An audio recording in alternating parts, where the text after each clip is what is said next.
Intellectually petty radio on your stereo. Don't compare us to anything, this a different scenario. We break records while we pushing the culture forward. Great music and big vibes right in that order.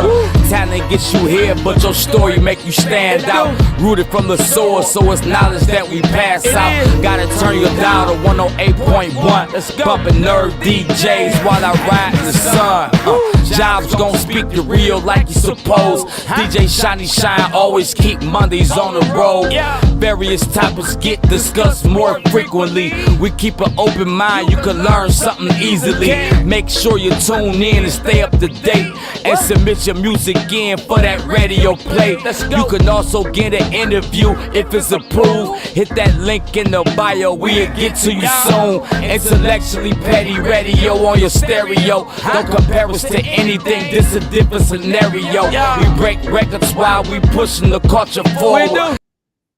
And you are now tuned into another episode of Intellectually Petty Radio, brought to you by M3S3 Clothing, Men Make Moves and Suckers Stand Still, and live on NerveDJsRadio.com. Shout out to you. Hopefully we can make your day just a little bit better. And we have another phenomenal guest tonight. I want to welcome to the platform Dr. Tiffany Cooke. How you doing, Queen? I'm doing well. Happy Thursday, everyone. Happy Thursday to you. How's life? How's your family? Thank God we all have been okay. Everybody's been safe and sane. So I am so thankful for that. How about yours? Your thumb is on the camera. Oh, I'm sorry. Okay, sorry. So we have all been safe and sane. I mean, I'm thankful for that. That's what's up. And thank you for asking. I'm doing well. My family's doing well. We got no complaints. Dr. Tiffany Cooke. That just sounds great, doesn't it? It depends on the day. Yeah, I have to be honest with you. It depends on the day. But for most days, it's okay. So how long have you known you wanted to be a doctor? So I have to be honest with you. I really didn't know.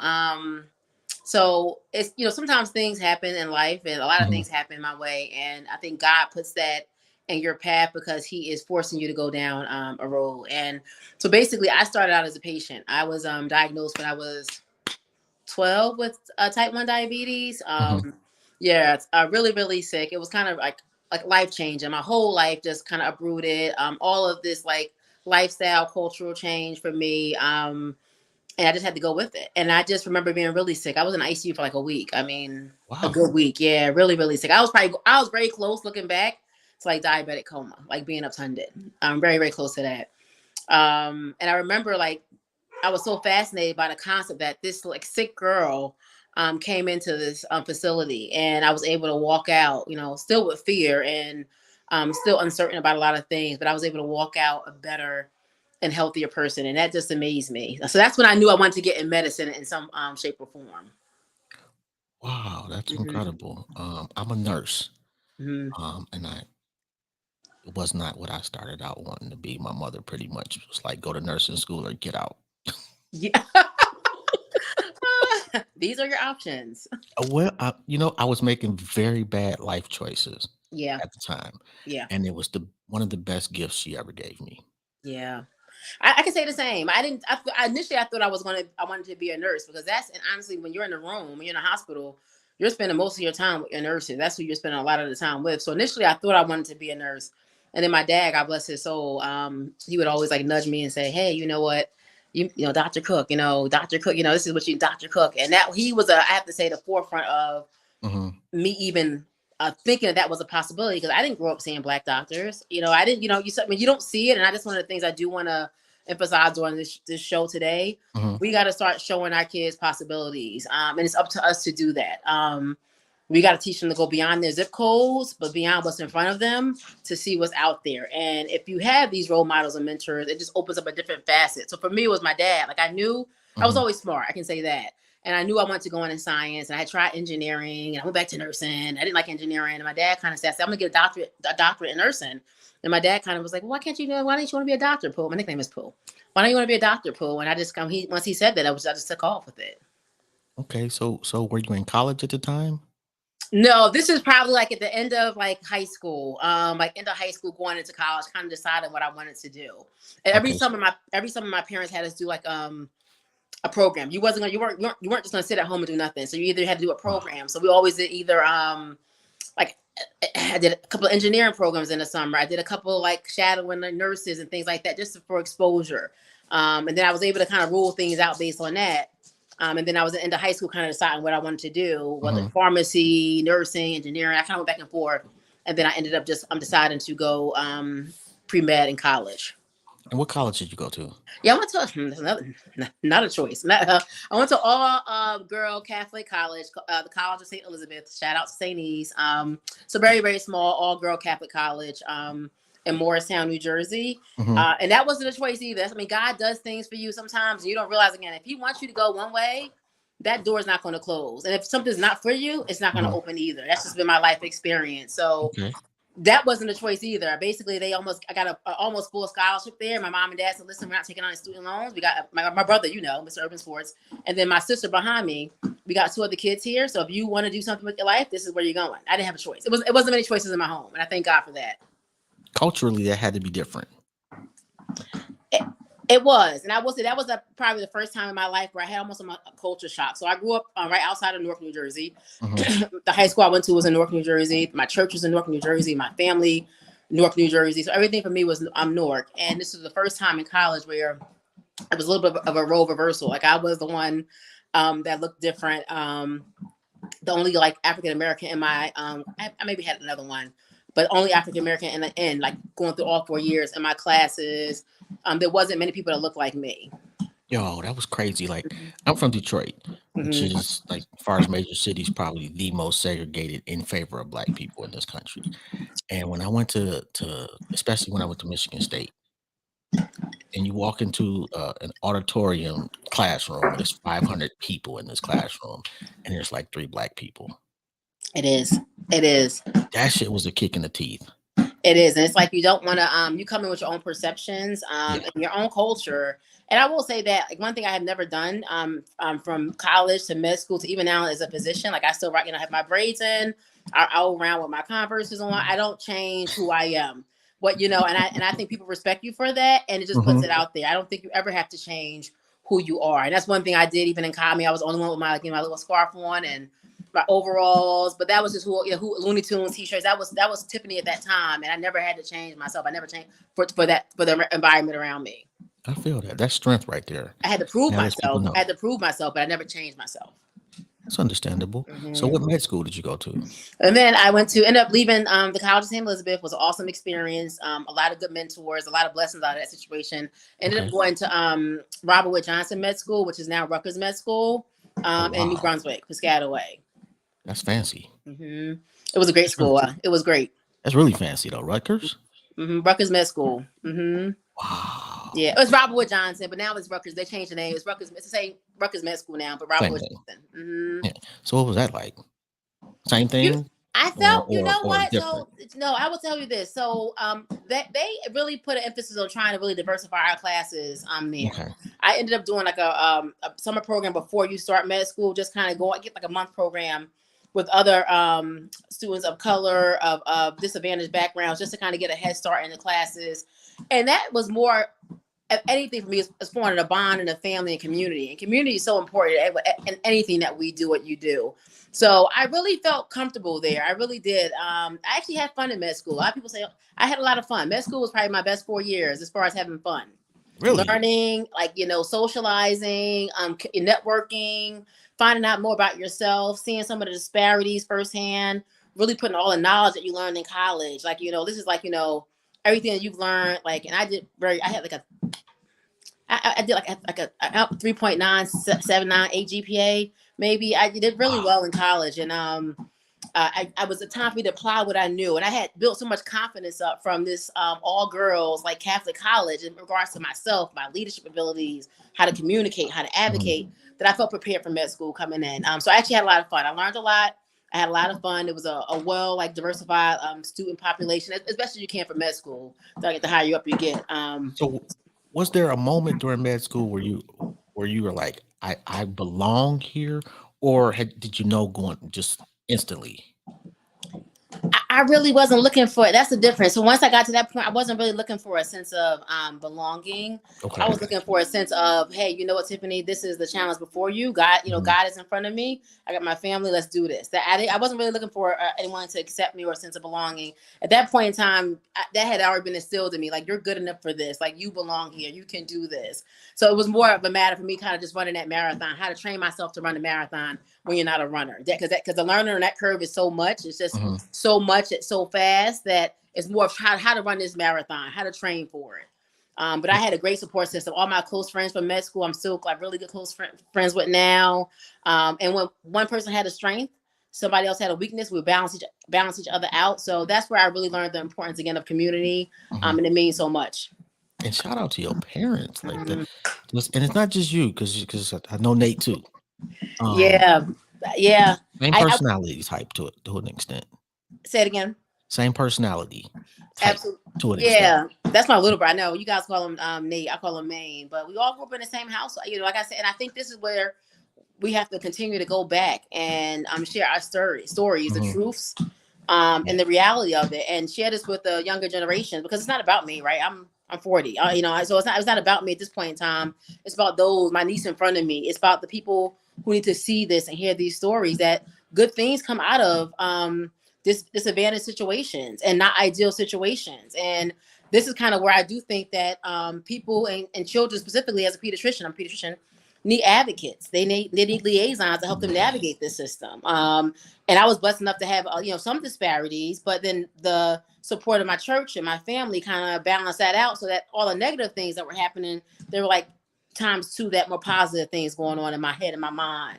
And that's kind of where the zip codes come in, all those things, letting your kids see beyond where they're growing up, because there's a world beyond that, and they can have that if they see that and know about it. Okay, is that another elbow? Oh, this is my niece, Alexa. This is my niece, Alexa. She's like, am I tripping? Yeah, no, this is my niece. I'm watching her for like for about a. That's dope. But yeah, this is that community sense too, like stepping in. So yeah, that's love. You've been here for 5 days, right? So so maybe 5 days total. We're down to 3 days now. You got 2 more days. Yeah.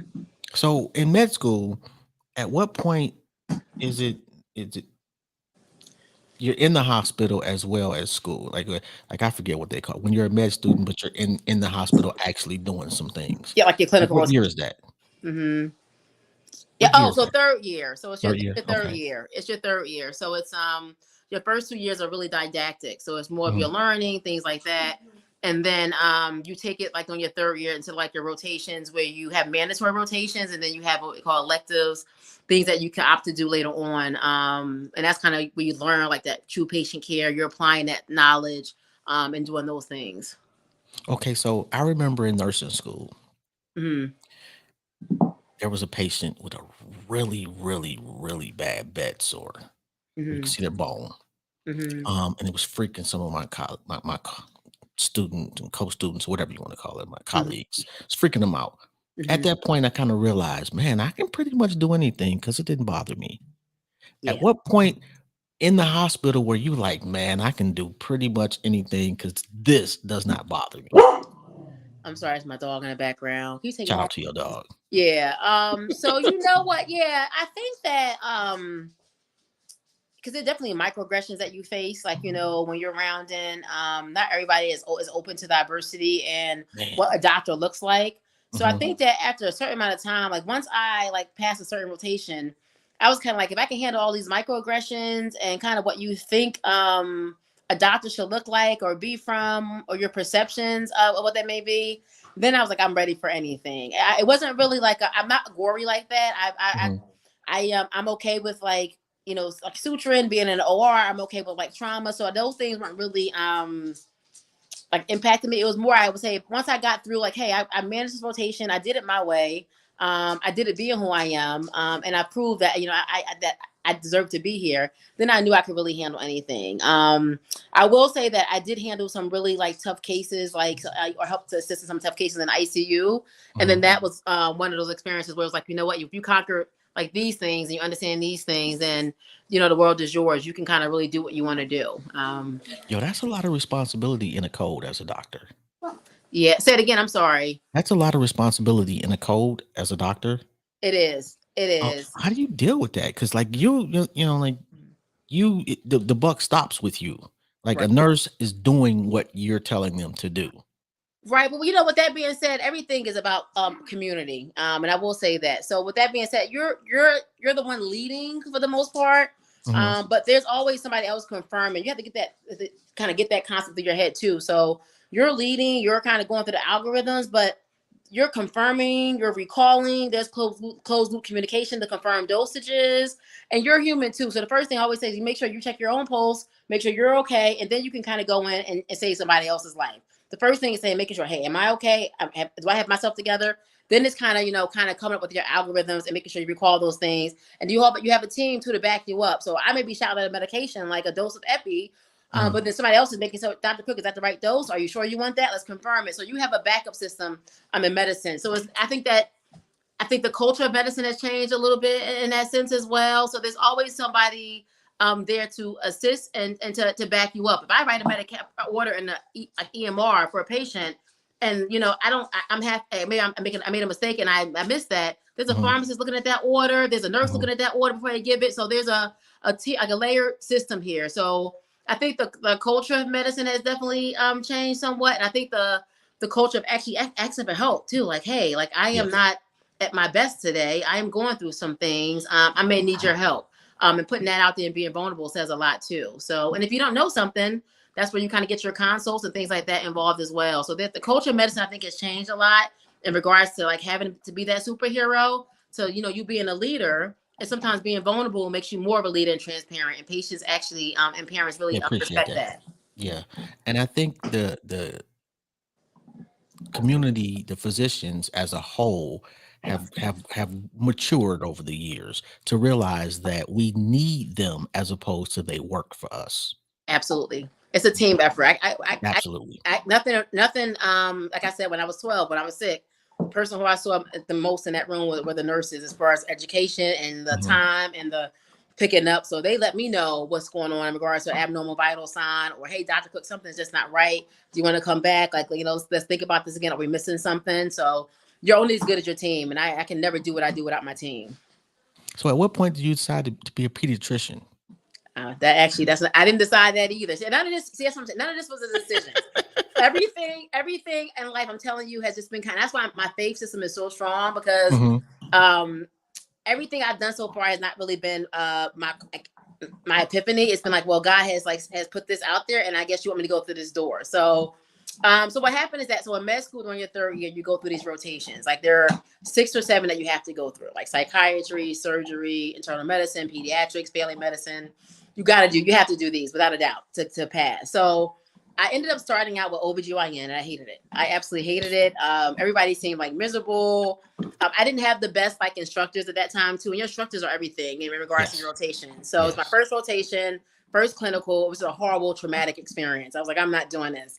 So I remember I was going through each rotation. I was getting towards the end of the year. I was telling my mom, I said, well, I'm getting down to the end of the year. I'm not really excited about anything here. I'm too deep in this to say, peace out. I'm not really finding any joy. So pediatrics was my last rotation, and that was the first rotation where I actually was happy to knock on the door and see some kid in some format and some parent waiting for me. I was excited to round on them in the hospital. I was excited to learn about it. So I knew that was a good fit. It was my last rotation. I was like, oh my gosh, I was starting to panic. What am I going to do? And God was like, kind of hold back, chill out, Tiff. Like I got something else coming up. So that's probably the hardest. That's probably the hardest job, outside of maybe like oncology or, something like that. But man, because telling a parent their kid is sick, and I mean, like really, not like they got the flu or, something they can go home and take care of, but telling a parent that their kid it may not make it till next year. It is tough. How do you deal with that? It is tough. I will say that, so when I think about pediatrics, you have your pediatric patient in front of you, but you also have 2 patients. You got a parent too. So that's a double win with pediatrics. It's not just a patient. You got 2 patients in front of you. And oftentimes they're not on the same page. So with that being said, that makes it a little bit challenging, but kids are really resilient. I will say that you do have your, your rarities and things like that, but kids typically are really resilient and bouncing back and finding the fortitude to recover for the most part. Now, obviously you do have your oncology patients. You do have your rheumatology patients. You have some kids who just, for whatever reason, it could be asthma, things like that. So there's not necessarily a certain diagnosis that goes with it, but for the most part, kids are resilient. And then kids are actually really genuine. Like, yeah, that's the one thing I love about pediatrics. They're going to tell you how they feel. You're going to know if they like you. There's no mind games. And you have to work for their trust. You have to work for their trust. Yeah. So when I get a card saying like, thank you, Dr. Cooke, or I get a high five when I'm leaving the hospital, that makes my day. Or when I have a kid come, I see a kid like, at Starbucks and they give me a hug, that makes my day. If I can get a kid to, look me in the eye and let me listen to them, that makes my day. So those are the little small wins that over time add up to the big wins. When was the last time a patient made you cry? Maybe about 4 months ago. Oh, no. I just recently, probably about a month ago. I had a very sad case that a patient that was seen at our hospital. I think the kiddo is doing okay, but it was just unfortunate what happened to that kid. So yeah, probably about a month ago. But you get attached. That doesn't have to be your patient. It could be somebody who you just happen to like maybe take care of overnight work. Because I do hospital based medicine, so I work in the hospital day shifts. I do newborn nursery and I do ER, so I do a little bit of everything. So it could be somebody that you just happen to like get signed out from your colleague. It could be somebody that you've taken care of in the past. You do get attached. You get attached to the families. You really do. People don't realize how difficult it is to not take the job home with you. I agree. What do you do to separate the two? Yeah. So I do a little bit of everything. So I tend to be very like social in my everyday life. Social meaning like I like to do dinner. I like to do happy hours. I like to like go for walks. I like to work out. I work out probably about 4 days a week. So in that sense, I'm always engaging with different people from different settings. I also do Bible study when I can every week. I'm a skincare consultant.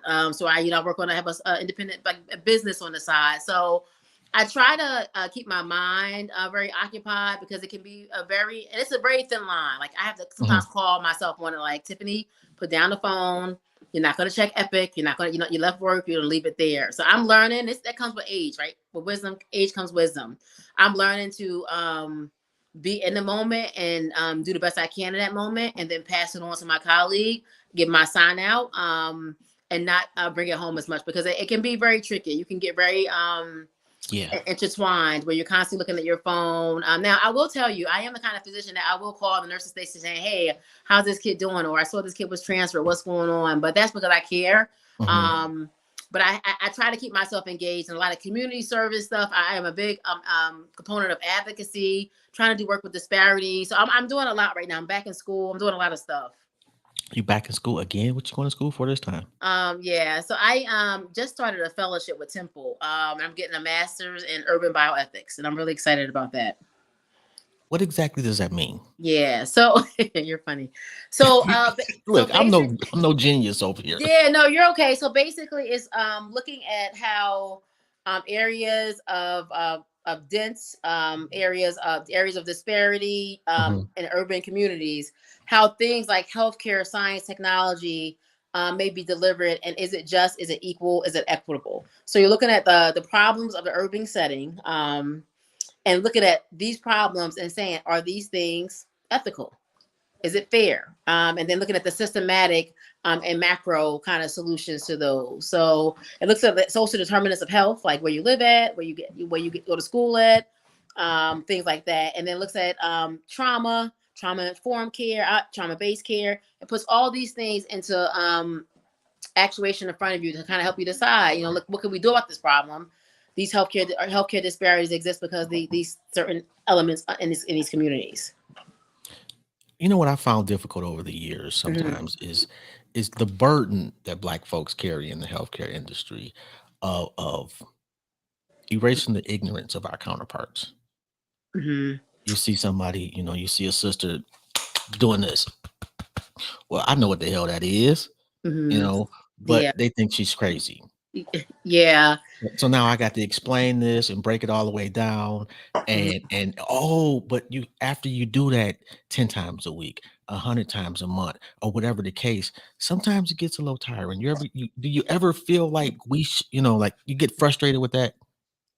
I think as long as you're having I think that's an opportunity to actually engage. So I see it Mhm, the opposite way. So even though there are definitely things like cultural humility, being informed in regards to aware of different cultures, these things aren't uniform depending on where you are in your environment. And I mhm, try to take every opportunity as opportunity of engagement. So if there okay. is like a conversation like we talked about earlier, hey, like what's going on in Philly? Well, what do you mean what's going on in Philly? What are you hearing? And it's that kind of opening those doors. And so anytime I can get a conversation going to engage someone, that's I see that as an opportunity for engagement. I kind of see that on a different. If you're curious enough to ask about it and listen, that's an opportunity for me to inform you and teach. And it's a little different though, coming from Mm. a doctor. You know, when a nurse is speaking to another nurse, that other nurse may not really listen to you. When a doctor is speaking to another nurse, that other nurse really doesn't have much of a choice. It So, depends. It depends. I feel like I think that could be a two-sided type of argument. I think that depending on what that doctor looks like, mhm, kind of definitely kind of can shape how information is received. yeah, Depending on what that person is. Like some people you're just not going to reach, and that's just what it is. facts. You can talk to them till they square in the face all day, 5 years, and it's just kind of where they are. Your job is to really kind of reach those people who are kind of in the middle. Like they just aren't, they just don't know, kind of curious, kind of going off what they've been known, but open, Mhm. open to learning. So certain people like you're not going to reach, like that's like wasted energy. But your job is to really kind of transform and kind of see how you can navigate to the people who are maybe in the middle, more of a kind of making more moves. So that little girl out there who's, let's say she's 12 years old, Mm-hmm. just like you were, Mm-hmm. and the light just went off in her head. She wants to be a doctor. What's Mm-hmm. the best advice you can give her to start her journey? Start networking right now. I would say start networking. Really, at 12? Yes, that means shadowing. That means reaching out to her pediatrician. That Mhm. means that means reaching out to her school nurse, putting herself out there, letting them know like this is what I want to do. This is what who I want to be. How can you help me? Absolutely. It's never too early. It's never too early. Absolutely. Man, my excuse me, my middle daughter wanted to be a physician her whole life until she Mm, got to college. okay. When she got to college, she was like, Dad, I don't want to. Sweetie, you sure? No, I don't want to do this. Yeah. And I was a little heartbroken because I thought that it was initially, I thought it was a college is too difficult decision, Hmm. but it Hmm. wasn't. It was I'm a woman now, and I've made a choice for myself. That's the best thing for me. And Well, once can I I? realized that, I had, I would not no longer disappointed. No, and with that being said, too, like I'm just figuring this thing out. I don't know about you, but like I'm just figuring this stuff out now. So even though I went to medicine, Mhm, there like about maybe 4 years ago, I went to school to get my MBA because I thought I wanted to do more administration. I thought that's what I wanted to do, what I was focused on doing. And then maybe you over the just like school. no, no. This is it. This is it because this is what my passions are. I'm very passionate about working on how do we make things more equitable, more just. And Mhm, it starts with your community where you live at. Like that's a large part of your healthcare. So for me, this opportunity came across, and I said I'm gonna go for it because I feel like this is kind of where God wants me to be. And I think this is the reason why He had me go to med school, well, to this all girl college and then to med school and then to pediatrics and doing this journey. Like it's a reason for it. So what I'm getting ready to study now, my first class was on Monday. It's past Monday. mhm. Is exactly what I want to do. Like back into the community health, being in the community. And you have to be in the community. You can't do this kind of work from the sidelines. Like you really have to be like in it. So I really want to get to know that part of Philly. I got to really get to know and be intimate with the community to figure out what the needs are and start with them first. Like, what are the issues from their perspective, their lens, because that's how you engage the community. And that's where you start in regards to your problem solving. Because we think we know and we don't. Okay. Now, for Mm-hmm. those people that don't know, let me make sure I get this correct. These are the steps: med school, your med student, intern, Mm-hmm. resident, Mm-hmm. fellow, if you choose to be, Mm-hmm. and then staff. Correct? Yeah, correct. So med school, residency, if you want to do if you want to specialize in something like cardiology, GI, rheumatology. Then you're going to do a fellowship for more training. And then after you do that, you're an attending, where you become attending or staff at a clinic or hospital. Mhm. Mm. I know what I have not been able to find, at least in the Cleveland area, is a Black cardiologist, and I have been looking.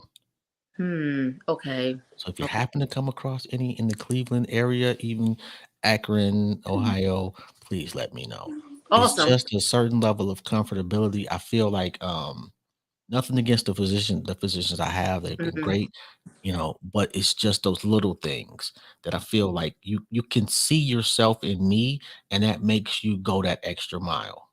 I'm not just a task. Yeah, or like a checkbox. Exactly. Yeah, studies have shown that in regards to compliance, in regards to um, trust, like it does make a difference in relatability. It does make a difference in outcomes. So I'm not surprised to hear that. There are definitely studies that support that. Mhm. Like, I But had surgery a couple of years ago, okay, and I've yet to see the surgeon after the surgery. yeah, This yeah, asshole didn't come by and say, "Hey, you're still living. I'm great. I'm God." Nothing. And I complained to holy hell to everybody in this hospital, including his nurse practitioner, who I had to go see for months after the surgery, who was phenomenal. I'll give her that. yeah, She yeah. really was phenomenal. But I'm still offended by that, and that's something that I don't care what you look like, you should never experience that. I agree. No, I agree. But the basic standard of care. With that being said, I think that you bring about a valid point. I Mhm, think that if we kind of as a society place more emphasis too on like patient perspective in that sense, and that was indicative of patient experience, was indicative of reimbursement. mhm. I think that you might have like a change in model and practice improvement there. But with that being said, the way our system is right now, it doesn't work that way. But I think that if you had we had a system where that was kind of indicative of how much you would get reimbursed. I think you would see a lot of different changes there. That's important to me, bedside manner. Like I've been Mhm. patient all my life, and for me, even my primary care doctor, like I like the fact that I can reach out to him. He can take me off the ledge. He can calm me down. I have access to him. He gets back to me. To me, that is a relationship, and it's a relationship. So to me, like that relationship is very important and intimate. Do you think you're getting the benefit of the doubt because of what you do, or do you just have a good doctor? I think so. I think that goes so. With that being said, I don't think that he gives his cell phone number out to everyone.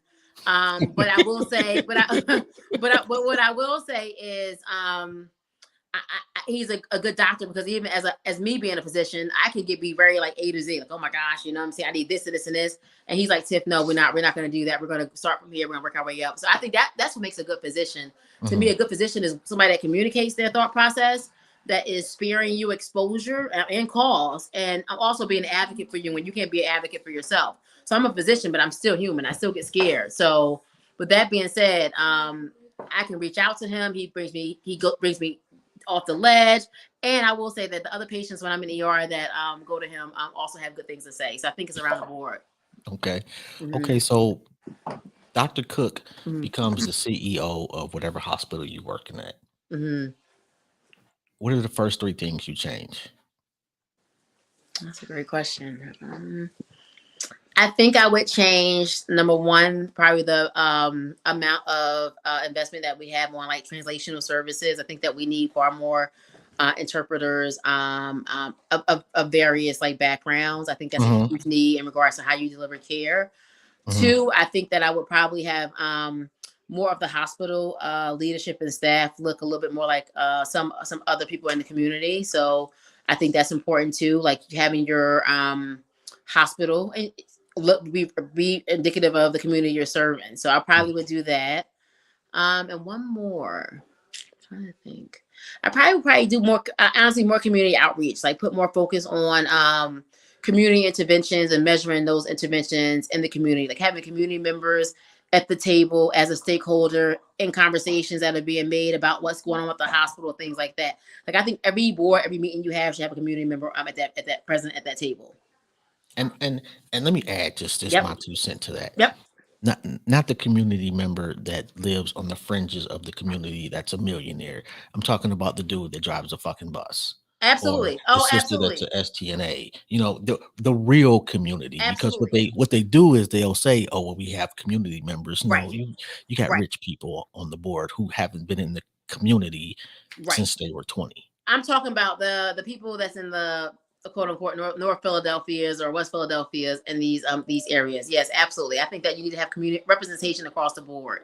And I think on both cases, I think you need to have representation in all classes, all economic backgrounds, because things affect different things. You can't, and unfortunately, the cash flow is that everything requires money, and everything is about like financial being fiscal financially. So that's just kind Yes. of how this system works right now. So you have to be like mindful of what you're doing, the expenditure, and do things that's not going to spend too much of your budget, but the same thing give you the most outcomes. And with that being said, when you're going on to doing these things, we need to ask the community what they need, what they think. Is it a value to them? Because if it's a value to me, and I'm Mhm. learning that too, like a lot of my projects I'm doing, if I care about it but you don't, then this whole thing is a waste of time. You get what I'm saying? So Yes. I'm learning how to engage them too, how to get their feedback, and then how to also value them as stakeholders. So like for their time and things like that. So and what they have to offer to the table. So it's a two-way street, and eventually that's where you kind of get that trust, right? So it's that initial conversation, these relationships forming this trust, and then you get these bonds, and then reciprocity both ways. So that's how that works. So, what are young parents nowadays concerned about with their children? Yeah. I would say the probably most young and old. The top things are probably like Dr. Cook, I want to try to breastfeed my kid. Mhm. Breastfeeding is, I think, becoming more and more, and it should be. I'm a huge advocate of breastfeeding if you can.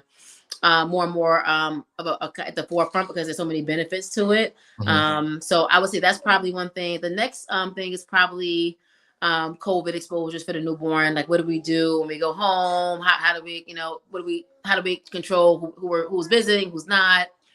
Um, Other things I would think about is really mental. Like, our mental health is not really great right now. To be honest with you, behavior health resources are at an all time like low. And after the pandemic, there's been a lot of like, you look at the ER, the waiting times for transfers for mental health services is through the roof, and pediatrics is not excluded from that. So a lot of families are and parents are worried about their kids' anxiety, their depression. They don't want to go to school. They don't Mhm. know how to interact in school. They're not sleeping. They're not eating. Outbursts. So those things are very much it's a public health crisis at this point. It's just so prevalent that behavioral mental health is probably one of the top things that parents are concerned about. Are they getting bullied? All those things. I think, like with the mental health thing, Mm, I don't want to say thing that sound dismissive, but with mental health, I think the pendulum swung too far because we used to have huge mm, facilities where, and God rest in peace, my grandma, but she had some mental issues and she had to go mm, to a facility. mm. The facility was like prison. Yeah, It went from having huge, horrible facilities to absolutely nothing. yeah, And there was no transition. There's no, much of a community based I agree. something. I agree. Like There's no how, resources. as a community, what can we do to help?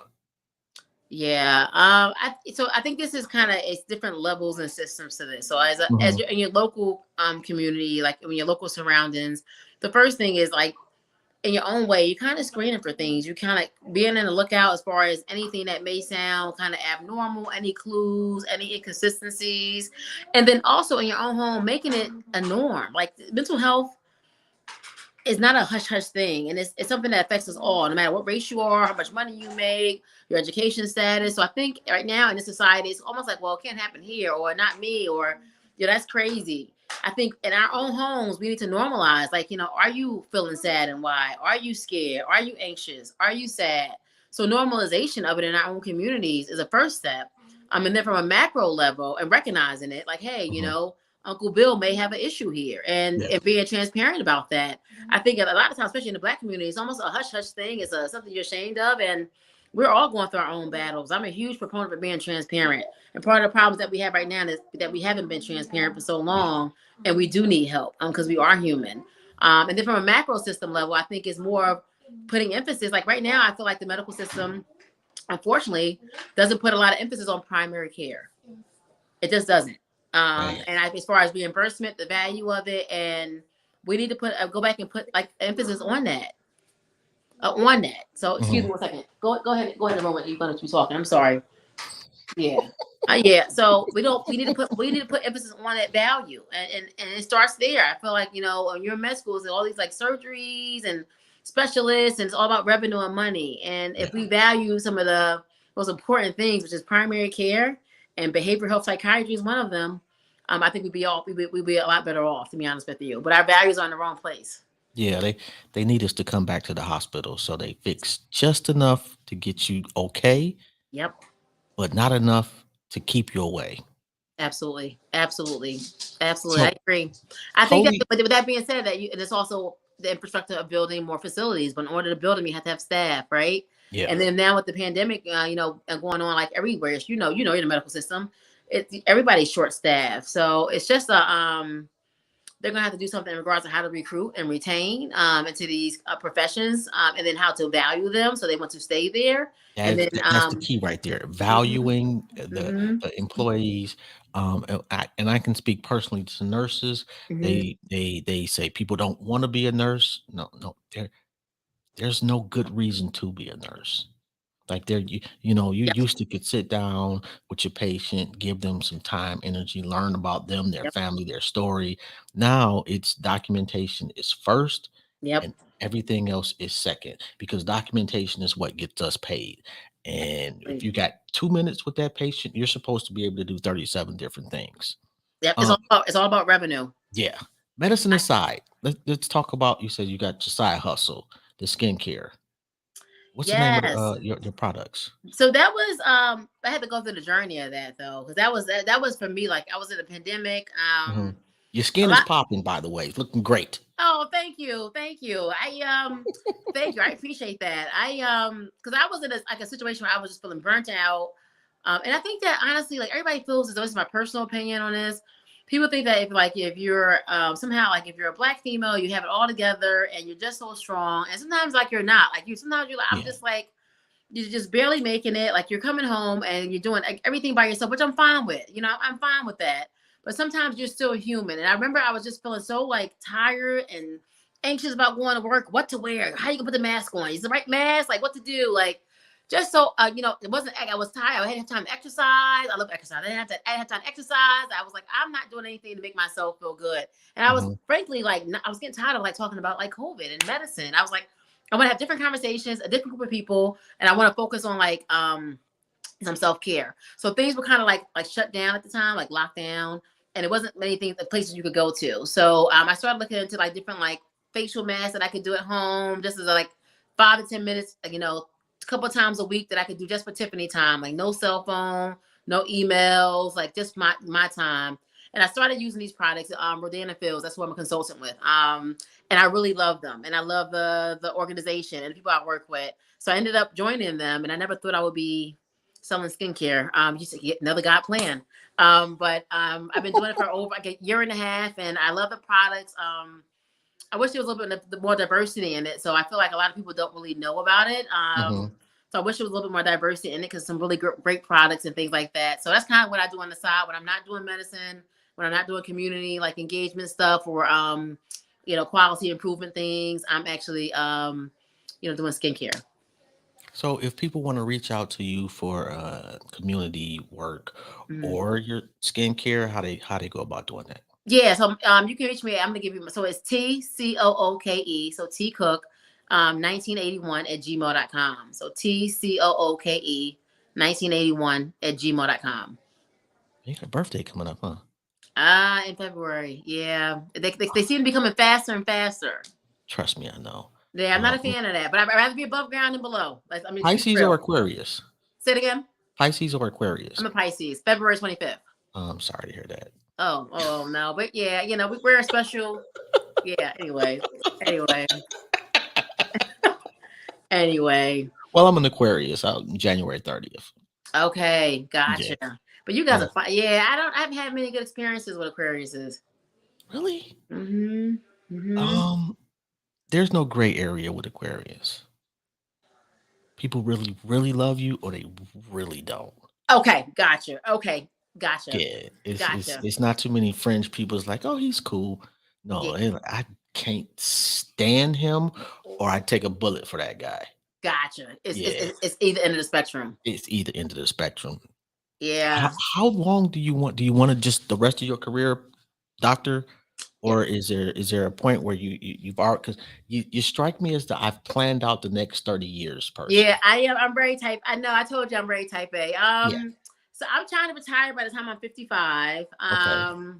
I do want to see the world. Like I have had various experiences in life and encounters where tomorrow's not promised. So this is a part of who I am, but it's not who I am, like Mhm. 100%. So like it's a part of my life, but it's not my life. So ideally, what I would love to do is actually either be a part of like an organization or a community health center, either one, and really kind of ramp up how do we improve community efforts. So I would do like some clinical, maybe like once a week. And the Mhm. rest, ideally, I would love to do like more of just working on quality improvement, research, community-driven research, how we can do things better for people who look a little bit like me.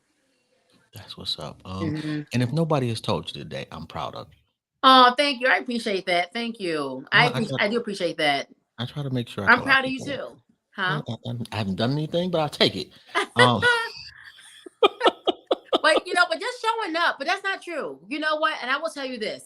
So when I am on service, when I go to the hospital, one of the things I'm a big proponent of is just being stating where you are. And sometimes just showing up is a lot. Depending on the day. Like I tell them all the time, my best is going to be different every day. Some days you may get 130%. Some days I'm becoming like, oh my gosh, I only can give 85. Whatever that is, as long as you're giving your best and you're showing up, that's a yeah, win. yeah, that is a win. Hmm. And I got to thank your brother too. Yeah, This was go very ahead. dope. This Yeah, is very dope. say it again. I said this was very dope. It was no, it's so weird. We all grew up. And I would have to. My dad passed away like he's a junior. My dad was a senior, Okay. and that's how I ended up. So I trained in Chicago. I trained on the south side of Chicago, UFC, University of Chicago, amazing place, doing amazing things. And he passed away from lung cancer like 10 years ago. It was 10 years ago in June, and I ended up coming back to the East Coast. But we all have done we've done very like we all from the same household, all from like the same like area, and we've all. My sister works for this is her my my niece is her daughter. She works for the Secret Service. We all have very different jobs and different things. Yo, that's crazy right there. Mm-hmm. I don't want to ask no questions because I don't want her showing up in my door. Yeah. That's why I'm watching her now because she's working. So that's where that community comes in. Like, even though it's a little bit taxing and you have to go out your way sometimes. Alexa, who's my niece, she's going to see these things in front of her. So she sees already these role models of what I can do, who I can be, how to be strong in yourself, how to be scared and still walk at the same time. Because a lot of times you are scared. I always tell it's okay to be scared, and how to walk and make a move. And how to make faith-driven decisions. So with that being said, like I think that it's important that we see that. I'm really big on that. We got to mentor. We got to get back. They have to see this. Yeah. They have to have a reason why. And once they see it, it's obtainable. It's something they can do. It's our job to do that. Nobody's going to do that for us. And we're waiting for people to save us. We have to save ourselves. And speaking of scared, what's your biggest fear as a physician? Biggest fear. I think it's always the thought that like a decision you make may have like terrible consequences. I think that every time you go through every time you make a decision, it's a decision that if did I make the right decision? Yeah. And if I didn't do the right decision, what are the consequences of this potentially? I think that always goes through your head, no matter how long you've been doing it for. There are certain things that when you see, it just spikes up, and it should fight. You should be scared. If you're not, Yes. if you're walking in, you're too confident. Yes. If you're practicing and you're never scared, you're never getting a tap, you're too confident. Do something else. That's never good. Yes. Mhm. I tell young nurses that all the time if you don't go home sometimes and Yep. worry about the day you had, Yep. do something else. You need to do something else. Absolutely. It's And a fucked being up able to job learn. hazard, but it is what it is. Say it again. It's a fucked up job hazard, but it is what it is. It is, but it keeps you grounded and it keeps you wanting to be better. Once you stop wanting to be better, wanting to stop learning from you, we all make mistakes. Nobody's perfect. Stop learning from your mistakes, how you could have done things better. then that's a loss. You're losing, the patient's losing, you're doing them a disservice. But and parents know, and patients know when you're genuine. They know when you're trying your best. They know when you're showing up, when you're advocating for them. That they don't always expect you to have the exact right answer all the time, right away. It's not the way life works. But they want to know that you're advocating for them. You're in their corner. You're trying their best. You're giving them options. You're talking to them. They're in part of that decision process. That's what matters. Like, and studies have shown that. Like, as far as litigation and everything else, people know when you've been genuine, where your heart is, when you're genuinely there, and genuinely their advocate. How old before you tap out of being a pediatric patient? So it depends on the setting. So at the hospitals I work at, if you still see a pediatrician at like age 21, then we can still see you. It depends on certain settings. In urgent care, sometimes if they have a chronic condition that's still managed by, let's say they have a rare pediatric cardiac condition, and it's still managed by like the cardiac team, then you can still see them at 23, 24. So it depends on what the background is, chronic conditions, the institution you're working at, and all those things. So I would say 21 is probably the max typically, but we do get a rare patient who may have like a rare thing that's like 23, 24. You may have to kind of see them in consultation with their specialist. Wow. Mm-hmm. I didn't think it would. That's a little bit out of my comfort zone. I really don't like past 18. In fact, I really don't like past. I don't like. Once you get to like 15 to 18, those are the tricky ages, like adolescents. Once I get past 18, I'm kind of like, okay, you need to be on your way to the adult service. But you never can refuse a patient, and you're always happy to help. So why can't you? Why can't you say, well, not necessarily refuse the patient as an institution, but as a personal physician, say, you know what, I can't rock with you. I'm gonna let Dr. So-and-so do this. I mean, you're so different. So you could, like, you really could. You theoretically could. But it's the way you kind of go about that. So it's not saying, you never say, I'm not going to see you. I'm refusing to see you. But it's more saying, you know what? You're like 23. I know you still see, P so-and-so. But I think we have to collaborate here. Maybe have some adult colleagues come in, see you, talk to your primary specialist, and kind of work from there. Are kids getting worse? Like just as far as like just bad?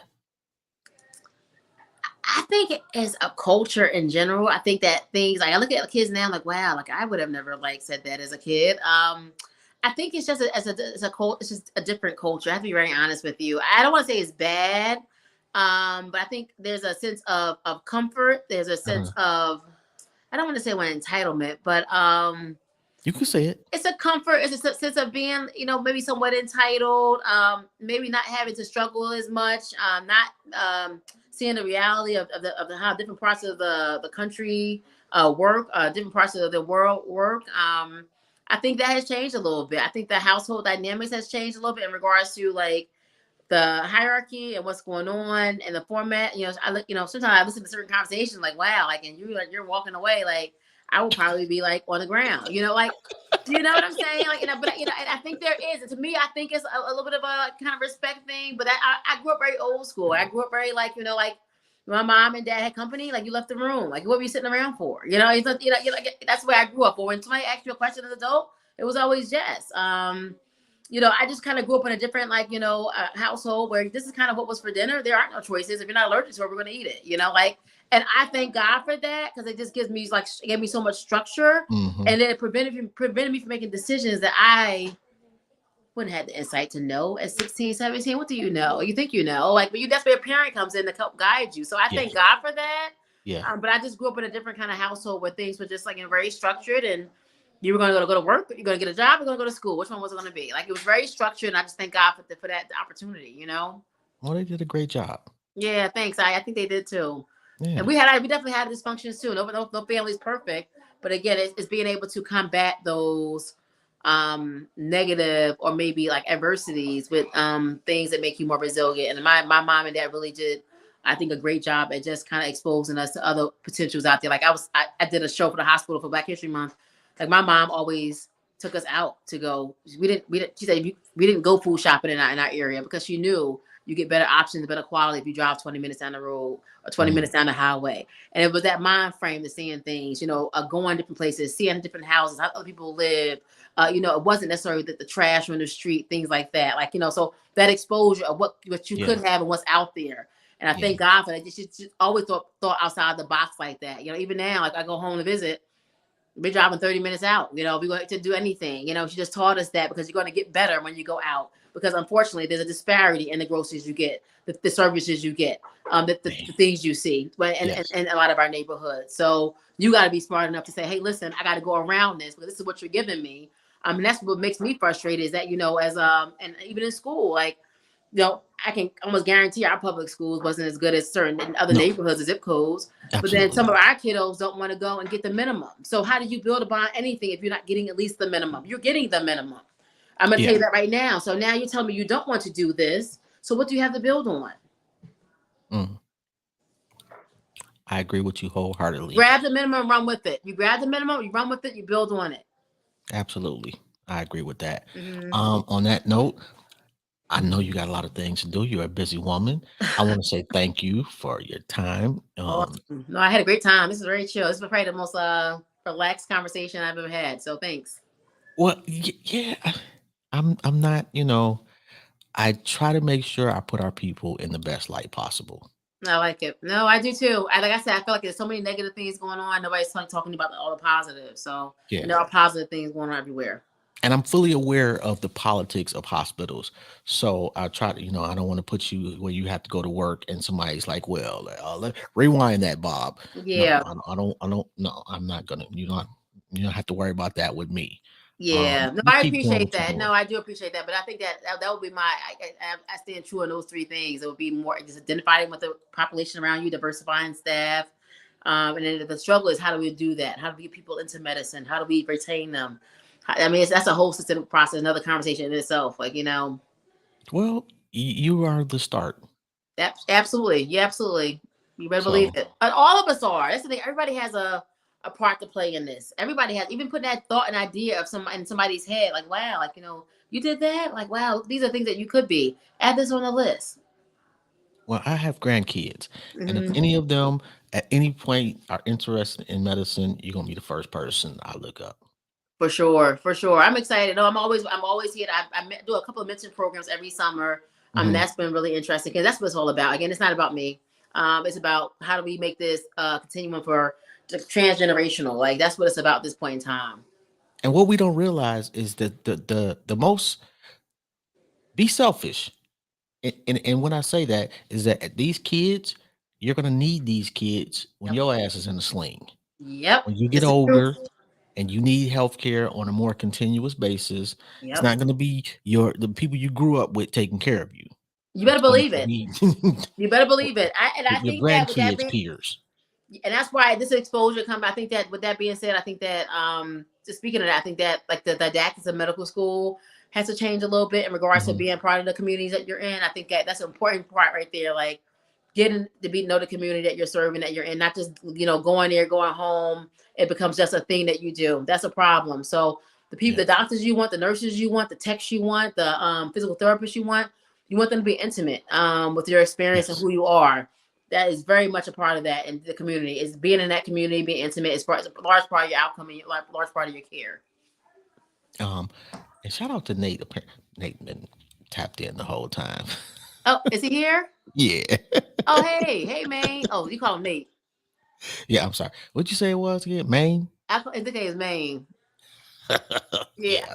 I'm gonna text him. What's up, Maine? Yeah, he's doing some good things. I didn't know he was on here. Yeah, he's been on the whole time. Okay. Make sure I treat his sister right. Okay. So, hey, man. On that note, we're gonna wrap it up. I greatly appreciate your time, your energy, and your wisdom. Awesome. No, we have to do this again. Anything I can ever do for you, please don't hesitate to let me know. I will. In triplicate. I know you got tired of hearing from me. I kept coming back with stuff. I was like, wait a minute. I'm like, bruh, nobody's asked me this many questions before. Like, I'm not sure what this like. I'm a laid back conversationalist. Yeah, and I'm like, I want this agenda. Like, I know. Yeah. Yeah. Well, like I don't, especially when it's kind of something I know about.